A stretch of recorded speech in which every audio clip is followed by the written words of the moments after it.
നമുക്ക് വേഗം കോഴിക്കോട്ടേക്ക് പോവേണ്ടതായിട്ടുണ്ട്. അവിടെ ഇതാ കോഴിക്കോട് ജില്ലയിലും കോർപ്പറേഷനിലും പ്രചരണം ഊർജിതമാക്കിയിരിക്കുകയാണ് LDF സ്ഥാനാർത്ഥികൾ.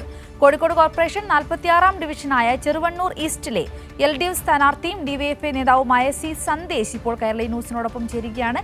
ചേതൻ സാജനൊപ്പം. Chethan, good morning. സ്ഥാനാർത്ഥി തെരഞ്ഞെടുപ്പ് പ്രചരണത്തിന്റെ ആവേശത്തിലാണ്. ആവേശം പ്രേക്ഷകരിലേക്ക് പകരുവാനാണ് സ്ഥാനാർത്ഥിക്കൊപ്പം ഇപ്പോൾ ചേതൻ നമ്മളോടൊപ്പം ചേരുന്നത്. അതെ, തീർച്ചയായും സിന്ധൂരി.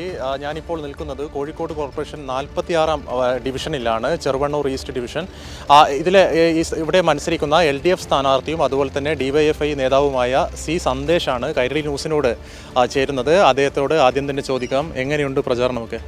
വളരെ ആവേശത്തോടു കൂടിയാണ് പ്രചരണ പ്രവർത്തനങ്ങൾ നടക്കുന്നത്. ഇപ്പോൾ തെരഞ്ഞെടുപ്പിൻ്റെ 1-ാം ഘട്ട പ്രചരണ പരിപാടികൾ നടന്നു കഴിഞ്ഞു. നമ്മൾ 2-ാം ഘട്ടത്തിലേക്ക് വീട് കയറുന്ന നിലയിലേക്കുള്ള പ്രവർത്തനങ്ങളുമായും അതേപോലെ തന്നെ കുടുംബയോഗങ്ങൾ ഇങ്ങനെയൊക്കെ തന്നെ വിളിച്ചേർത്തുകൊണ്ടുള്ള വലിയൊരു ക്യാമ്പയിൻ പരിപാടികളാണ് തെരഞ്ഞെടുപ്പിൻ്റെ ഭാഗമായിട്ട് ഇപ്പോൾ നടന്നുകൊണ്ടിരിക്കുന്നത്. ഇന്ന് ബഹുമാനപ്പെട്ട മന്ത്രി പങ്കെടുത്തുകൊണ്ട് PM മുഹമ്മദ് റിയാസ് പങ്കെടുത്തുകൊണ്ടുള്ള കുടുംബയോഗം ഡിവിഷനകത്ത് നടക്കുകയാണ്. വൈകിട്ട് ഒരു വലിയൊരു വിഭാഗം യൂത്ത് പ്രചരണ പ്രവർത്തനത്തിൻ്റെയും തെരഞ്ഞെടുപ്പ് പ്രവർത്തനത്തിൻ്റെയും ഭാഗമായി ഈ തെരഞ്ഞെടുപ്പിൽ വന്നിട്ടുണ്ട് എന്നുള്ളത് തന്നെ വലിയ ആവേശം ഉണ്ടാക്കുന്ന നിലയിലാണ് പ്രവർത്തനങ്ങളെല്ലാം തന്നെ നടക്കുന്നത്. സ്ഥാനാർത്ഥിയുടെ വിജയം ഏകദേശം ഉറപ്പാണെന്ന് നമുക്കറിയാം. അതല്ല, മറ്റൊരു കാര്യം പ്രധാനമായും സിന്ധൂരി ചോദിച്ചറിയേണ്ടതുണ്ട്. അത് ഞാനിവിടെ നിൽക്കുന്ന ഈ സ്ഥലം തന്നെയാണ് അതിൻ്റെ ഒരു പ്രത്യേകത. ഫറൂഖ് പഴയ പാലം ടൂറിസ്റ്റ് സ്പോട്ടാണ്. വളരെ ബ്രിട്ടീഷുകാർ പണിത പാലമാണ്. അതിൻ്റെ ചോട്ടിലാണ് ഞങ്ങൾ രണ്ടുപേരും നിൽക്കുന്നത്. സ്ഥാനാർത്ഥിയുടെ ജീവിതത്തിൽ വളരെ നിർണായകമായ ഒരു സംഭവം ഈ പാലവുമായി ബന്ധപ്പെട്ടുണ്ട്. അത് നമുക്ക് സ്ഥാനാർത്ഥിയോട് ചോദിക്കാം. എന്താണ് ഈ ഫറൂഖ് പാലവും അങ്ങയുടെ ജീവിതമായിട്ടുള്ള ആ ബന്ധം ഒന്ന് വെളിപ്പെടുത്താമോ?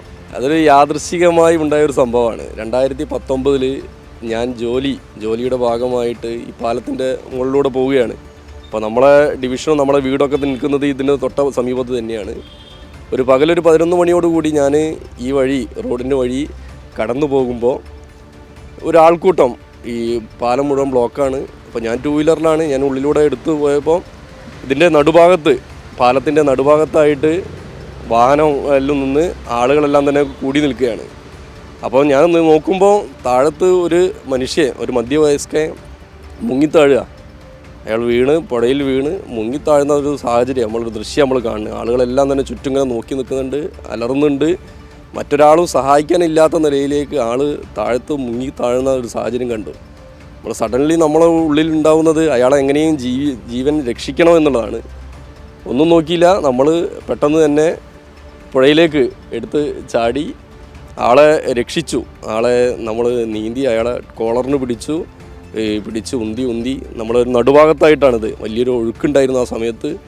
അങ്ങനെ ഉന്തി ആകുമ്പോഴത്തേക്കിന് കുറച്ച് സമയം ആകുമ്പോഴത്തേക്ക് നമ്മളെ ഈ സൗണ്ടൊക്കെ തന്നെ കേട്ട് തോണിക്കാരൊക്കെ കൂടി വന്നു, ഫയർഫോഴ്സ് വന്നു. നമ്മൾ കരകയറ്റുന്ന ഒരു സാഹചര്യം ഉണ്ടായി. നമ്മളൊരു യാദൃശ്ചികമായിട്ടായിരുന്നു, നമ്മളത് അപ്പം തന്നെ വിട്ടുപോയതായിരുന്നു. പക്ഷേ അന്ന് വൈകിട്ടോടുകൂടി ഈ വാട്സപ്പ് ഉൾപ്പെടെയുള്ള നവമാധ്യമങ്ങളിലൂടെ അത് പ്രചരിപ്പിക്കുന്ന സ്ഥിതി ഉണ്ടായി. നമ്മൾ ആരോടും പറയാതെ രഹസ്യമായിട്ടത് കൈകാര്യം ചെയ്ത് പോകുന്ന ഒരു സാഹചര്യം ഉണ്ടായിരുന്നു. പക്ഷേ വൈകുന്നേരത്തോടു കൂടി അത് ഭയങ്കരമായിട്ട് പ്രചരിക്കുന്ന സാഹചര്യം ഉണ്ടായി. ഇതായിരുന്നു സംഭവം. അത് ചോദിച്ചോടെ, ആ ഒരു ചിന്ത എങ്ങനെ പെട്ടെന്നുണ്ടായി? മറ്റു പലരും അവിടെ നിൽക്കുന്നുണ്ട്, അവർക്കൊന്നും ഇങ്ങനെ ഇത്തരത്തിൽ അയാളെ രക്ഷിക്കണമെന്ന് തോന്നിയില്ല. എന്താണ് ആ ഒരു പെട്ടെന്നൊരു സ്പാർക്ക് എങ്ങനെ വന്നു? നമുക്കത് സ്പാർക്ക് എന്ന് പറഞ്ഞാൽ നമ്മളിപ്പോൾ ഉള്ളിലുണ്ടാവുന്ന ഒരു ബോധമുണ്ട്. ഉള്ളിലുണ്ടാവുന്ന ബോധം എന്ന് പറഞ്ഞാൽ ഒരാൾ ഏതെങ്കിലും ഒരു പ്രതിസന്ധി ഉണ്ടാവുമ്പോൾ ആ പ്രതിസന്ധിയെ എങ്ങനെയെങ്കിലും അയാളെ സഹായിക്കുക, അവരുടെ സങ്കടത്തെ നമ്മൾ ഉൾക്കൊള്ളുകയും അതിനെ തരണം ചെയ്യാനാവശ്യമായ പ്രവർത്തനങ്ങൾക്ക് നേതൃത്വം നൽകുക എന്നുള്ളതാണ് നമ്മൾ ആത്യന്തികമായ ഉത്തരവാദിത്വം. ഒരു മനുഷ്യനെ സംബന്ധിച്ച് ആത്യന്തികമായ നമ്മൾ ഉത്തരവാദിത്വം അതാണ്. ആ ഉത്തരവാദിത്വം നമ്മൾ നിറവേറ്റുന്നു എന്നുള്ളതാണ്. ഇപ്പോൾ കഴിഞ്ഞ കോവിഡിൻ്റെ സമയത്താണെങ്കിലും പ്രളയത്തിൻ്റെ സമയത്തൊക്കെ ആണെങ്കിൽ തന്നെ നമ്മൾ ഒരു പുതുതലമുറ ആരെയും ആഹ്വാനമില്ലാതെ ഈ സേവന പ്രവർത്തനങ്ങൾക്കും ഇത്തരത്തിലുള്ള ദുരന്ത നിവാരണ പ്രവർത്തനങ്ങൾക്കും നേതൃത്വം നൽകുന്നത് മറ്റൊരാൾ ആഹ്വാനമില്ലാതെയാണല്ലോ. നമ്മൾ ഉള്ളിലുണ്ടാകുന്ന ഒരു ബോധമാണ് മനുഷ്യനെന്നുള്ള നിലയിൽ. അപരന് ഏതെങ്കിലും ദുഃഖമുണ്ടാകുമ്പോൾ, ആ ദുഃഖത്തിനൊപ്പം പ്രതിസന്ധി ഉണ്ടാകുമ്പോൾ, അയാൾ ഏതെങ്കിലും ആപത്ഘട്ടത്തിൽ പെടുമ്പോൾ അതിനെ കൈപ്പിടിച്ചുയർത്തുക എന്നുള്ള നമ്മുടെ ഒരു പൊതുബോധത്തിൻ്റെ ഭാഗമായി ഉണ്ടായത് മാത്രമാണ്. അതൊരു പ്രത്യയശാസ്ത്രപരമായി എനിക്കുള്ളിലുണ്ടായ ഇടതുപക്ഷ ബോധം, ആ ബോധത്തിൻ്റെ ഭാഗമായിട്ടുള്ളതാണ്. ആ ചിന്ത എപ്പോഴും ഉണ്ടാവട്ടെ. എല്ലാവിധ വിജയ ആശംസകളും കൈരളി നമ്മൾ നേരുകയാണ്. All the best. Sindhuri. Thank you. Chetan പറഞ്ഞതുപോലെ തന്നെ ആ ഒരു സ്പാർക്ക് എവിടെ നിന്നുണ്ടായാൽ ആ സ്പാർക്കിന് ഒറ്റ ഉത്തരമേ ഉള്ളൂ, അദ്ദേഹം ഒരു കമ്മ്യൂണിസ്റ്റാണ് എന്നുള്ളത് തന്നെയാണ്. എന്തായാലും മനോഹരമായ ഒരു സ്ഥാനാർത്ഥിയുടെ വിശേഷങ്ങളാണ് നമ്മൾ കേട്ടത്.